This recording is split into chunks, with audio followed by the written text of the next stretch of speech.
diyan na pud ko diri sa atong mga saging nalakatan. Ang akong buhaton karon ana may puso sa atong lakatan na ato na siyang pusuan. Duha ka lakatan ng atong pusuan karon, mo ni siya ato ng pusuan.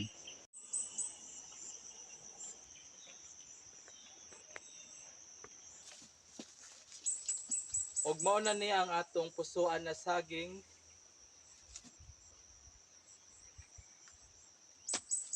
Atong tanggalan una og mga ngani.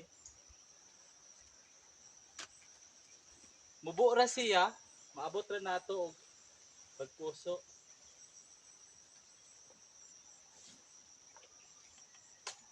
Oho. Kamantahan ta.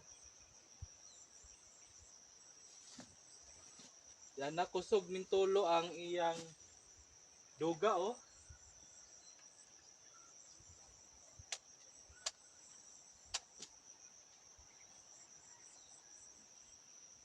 Mao na ni siya ang atong saging nagipusuan ug adto na punta sa usa ka saging nalakatan nato gihapon to siyang pusuan. Mao na ni siya.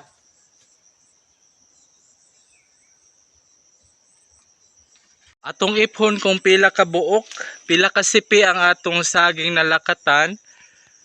Usa, duha, tulo, upat, lima, unom, pito.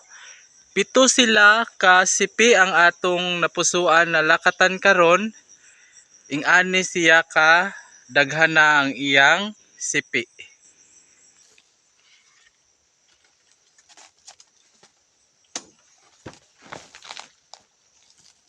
Og ari na punta sa usapan nato ka saging nalakatan na atong pusuan. Medyo taas-taas na siya ang iyang natanggal oh.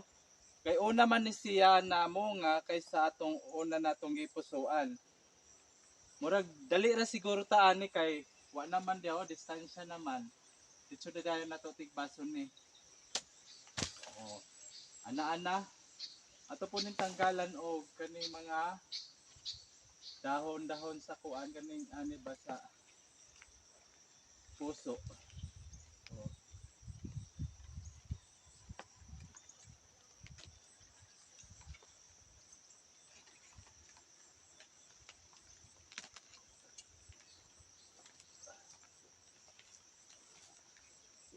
Man.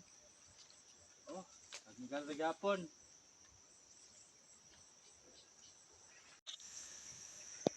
Og atong iphon kung pila ka sipi ang atong saging nalakatan karon diri ah.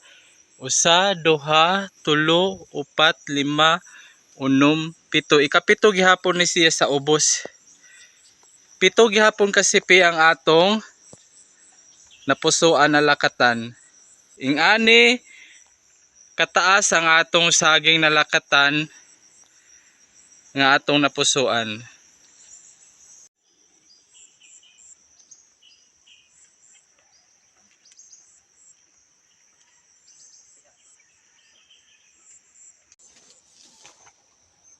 Og nahuman na nato pagpuso sa atong duha ka lakatan na naay bunga. O di ba nindot gayud kaayo na miabot na ang panahon na ato nang gipusuan ang atong saging na lakatan. Na natay mapaabot na maharbis na nato ni siya sunod na panahon. Sa dugay nga pag-antos nato sa atong pagtanom, pag-atiman, paghinlo, miabot na gyud ang panahon na nakabunga na ang atong saging nalakatan. Dili ra ba dayon karon dayon ta magtanom mubunga dayon, kun dili magpaabot pa kitag dugay nga buwan usahay moabot pa og pila ka tuig. Labi na kung ang atong yuta dili gayud kaayo tambok na. Mao na siya karon ning abot na gyud ang panahon na nakabunga na gyud ang atong saging nalakatan. Dako na bulig ang atong saging nalakatan kay ming abot og 7, 6. Mao na ni siya duha ka bulig ang atong napusuan karon. Sukad sa akong pagtanom sa atong lakatan, wala ko mag-abono niini.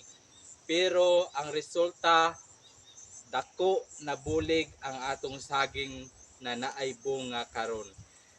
Ang atong gibuhat naghinlo lang ta kanang sagbot atong gihinloan.